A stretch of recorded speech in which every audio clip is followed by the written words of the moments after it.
Olá, alunos do Super Aprova. Estamos aqui para um curso de Física. Sejam muito bem-vindos.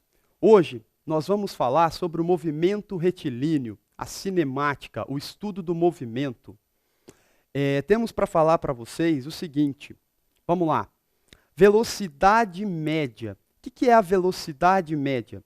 A gente tem sempre aquela questão de achar tudo difícil. Na física, a gente tem que entender, basicamente. Vamos entender basicamente do seguinte. Vamos lá. A taxa de movimentação de um corpo ao se deslocar de um ponto para o outro. Ou seja, seria basicamente de quando um corpo sai de um ponto até um outro ponto. E nesse entorno ele gasta um tempo. O que seria então, basicamente? Uma taxa de variação onde trazemos para vocês a velocidade média, como vocês podem ver no script. Delta S sobre delta T. O que significa isso, essa equação?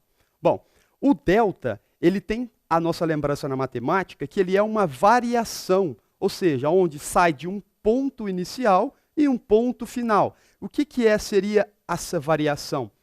Variação de espaço, ou seja, espaço final menos espaço inicial, ok? O que a gente deve lembrar todos os dias nos nossos estudos, alunos? Que a velocidade média ela é dada em unidade do sistema internacional em metros por segundo. Metros por segundo. Olha essa imagem que legal. O que aconteceu aqui?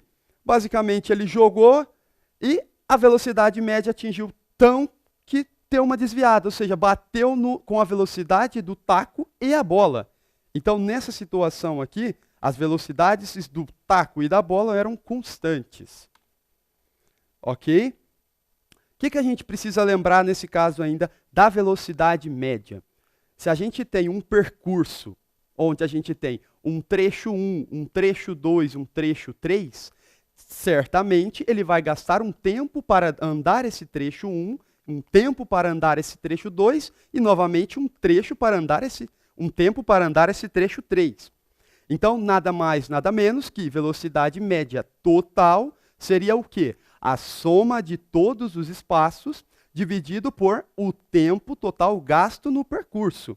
Ok? Isso é muito importante de sempre estar lembrando. Ok?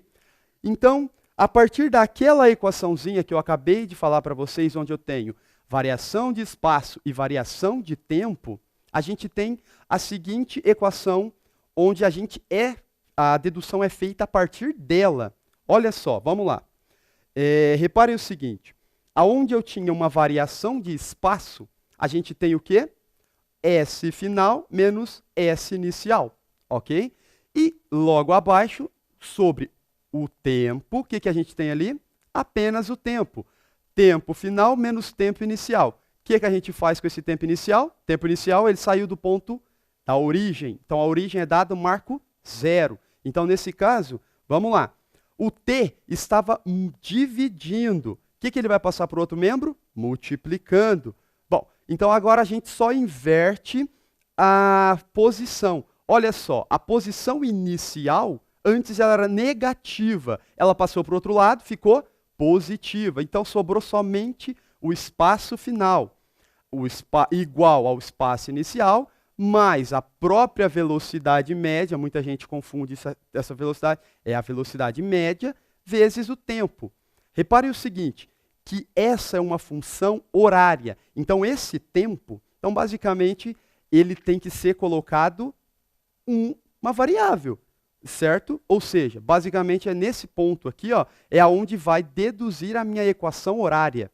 Por quê? Porque ela tem uma função de primeiro grau. A posição final depende do tempo, de uma variável de ordem de grau 1.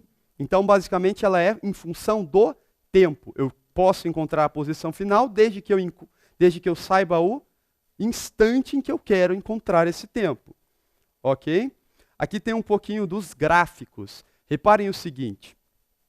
Tendo equações do primeiro grau, podemos observar os seguintes gráficos. Repare que eu tenho um gráfico de posição em função do tempo. Repare o seguinte, se vocês olharem para esse gráfico, Da onde que ele inicia? No primeiro gráfico aqui.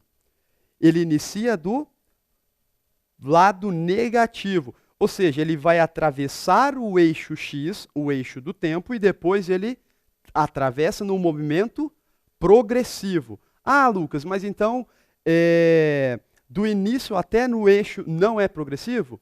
É progressivo também, porque ele está em uma fase crescente, diferentemente do segundo, que é um gráfico de posição também por tempo.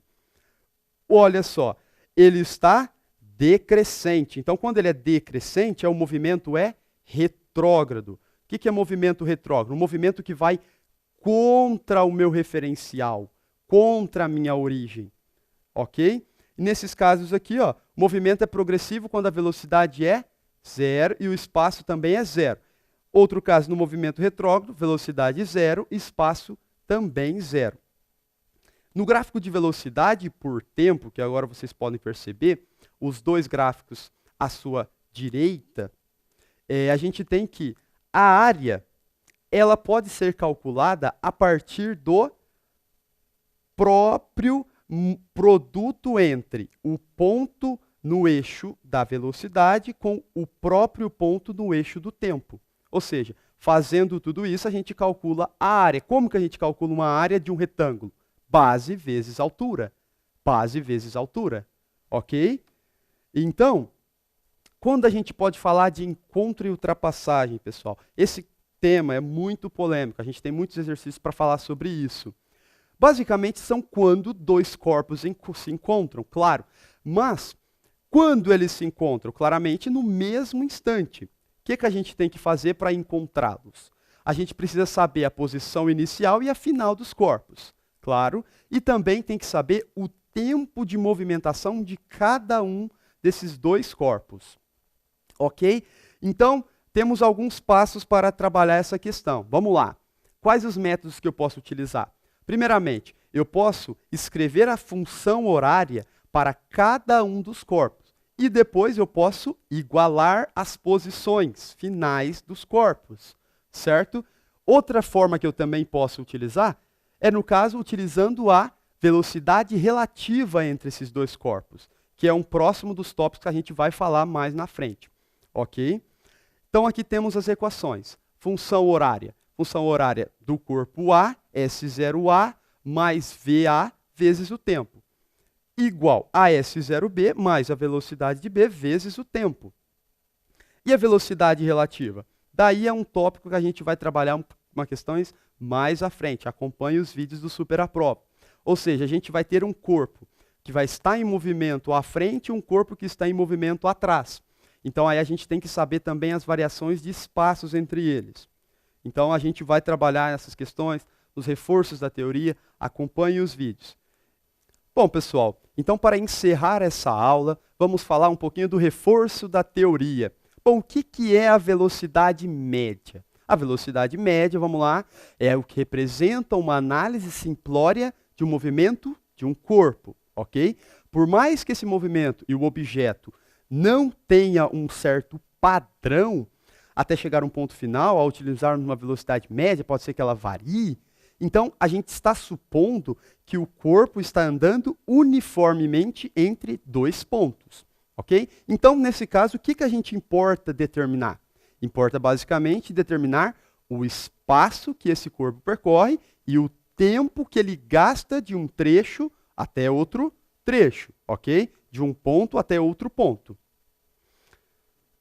Bom, pessoal, então é isso.